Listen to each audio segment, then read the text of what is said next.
Accidental gunshot. In the summer of 1871, 50-year-old Clement Vallandigham, an old defense lawyer and former congressman, took on a tricky murder case.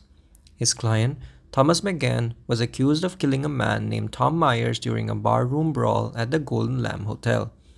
Vallandigham believed Myers hadn't been murdered. He thought Myers accidentally shot himself while trying to draw his pistol from his trouser pocket during the scuffle, and Clement was determined to prove it scientifically. He stayed up past midnight preparing a demonstration for court.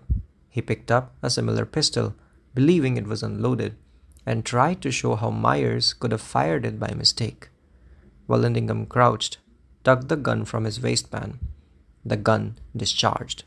The bullet entered his abdomen, tearing through his intestines and lodging deep inside his body.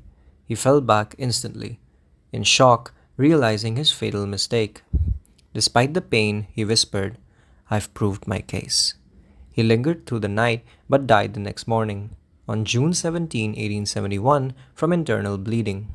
And in a grim twist of fate, his client, Thomas McGann, was found not guilty, because Clement's accident had proven exactly what he argued: the victim had shot himself.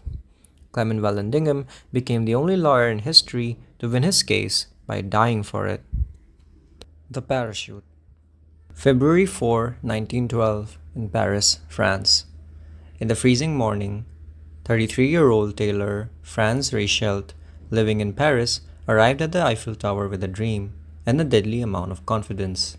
He had spent years designing what he called the parachute coat, a wearable suit that would let pilots survive plane crashes. He tested it on dummies before, dropping them from his apartment roof, but they always fell too fast and the chute never fully opened. Still, he was convinced it would work, only if he tried it himself. Authorities had given him permission to drop a dummy, but he showed up in his parachute outfit claiming he would be the dummy. Witnesses tried to talk him out of it, but he insisted, "I want to prove it with my own life." He hesitated, checks the straps one last time, and jumps. Within seconds, he plummets straight down. He hits the frozen ground head first, dying instantly. His body left a small crater in the soil beneath the tower. The entire jump was filmed and remains one of the earliest recorded fatal accidents in history.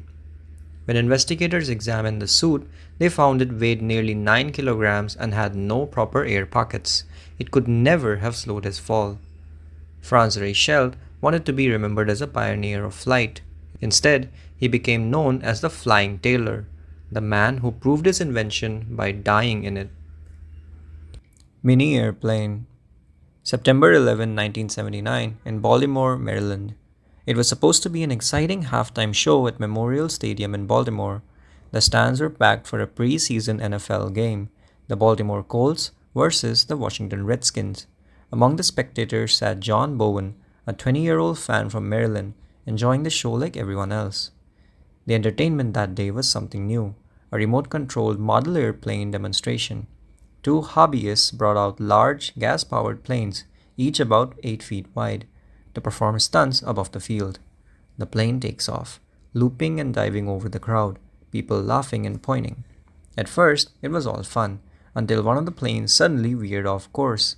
The operator lost control as the aircraft started to nosedive towards the stands. Before anyone could react, the model plane slammed into the lower seating area, striking John Bowen directly in the head. The propeller blades and impact caused a severe skull fracture and deep lacerations. He collapsed immediately, bleeding heavily as bystanders screamed for help. Paramedics quickly reached him and rushed him to Maryland General Hospital, but his injuries were catastrophic. He died later that night. The accident led to tighter safety rules for remote-control aircraft near public gatherings, but for John Bowen, it was already too late. A moment of halftime entertainment turned into one of the strangest and most tragic crowd accidents in sports history. Truck explosion. April 24, 1998. Norfolk, Virginia. 37-year-old mechanic Garland Wolfe was working late in his garage. He'd been trying to fix a fuel leak in his old pickup truck, a problem he'd ignored for weeks. The gas tank had been dripping slowly, and the smell of fuel filled the air. But Wolfe, who'd smoked his whole life, didn't think much of it. He lit a cigarette to calm his nerves, as he always did while working.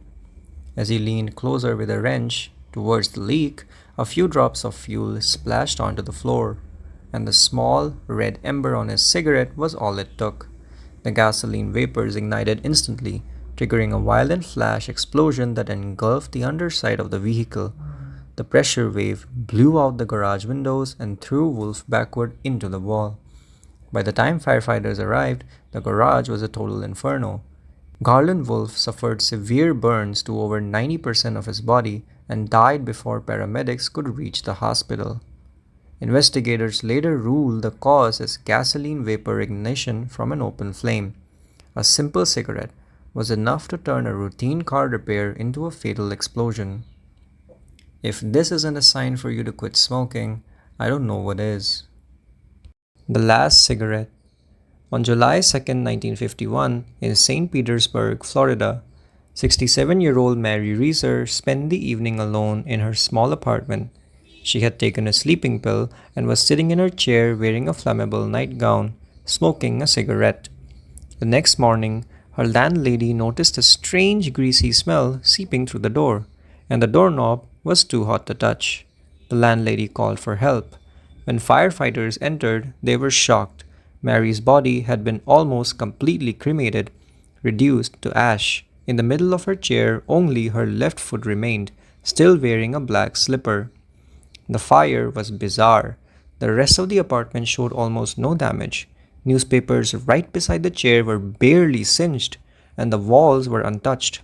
At first, investigators were baffled.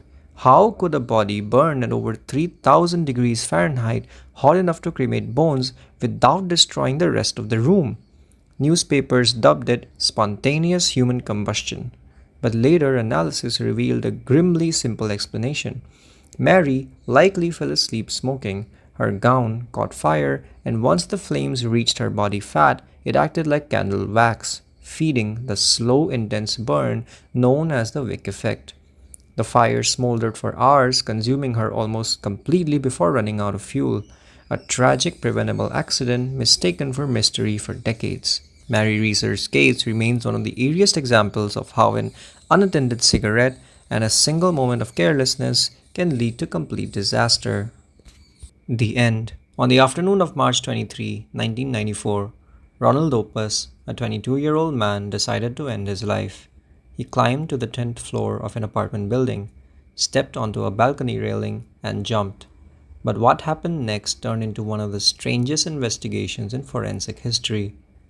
As he passed the 9th floor, a gunshot rang out from inside one of the apartments. The bullet shattered the glass and struck Ronald in the head mid-fall, killing him instantly, before he even hit the ground.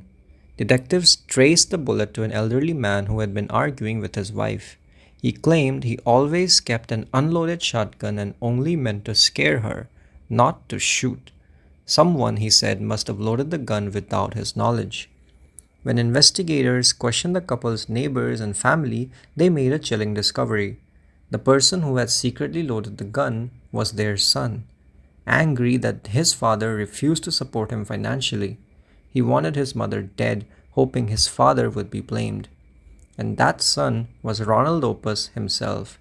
He had loaded the gun weeks earlier, then, when life became too much, jumped off the building.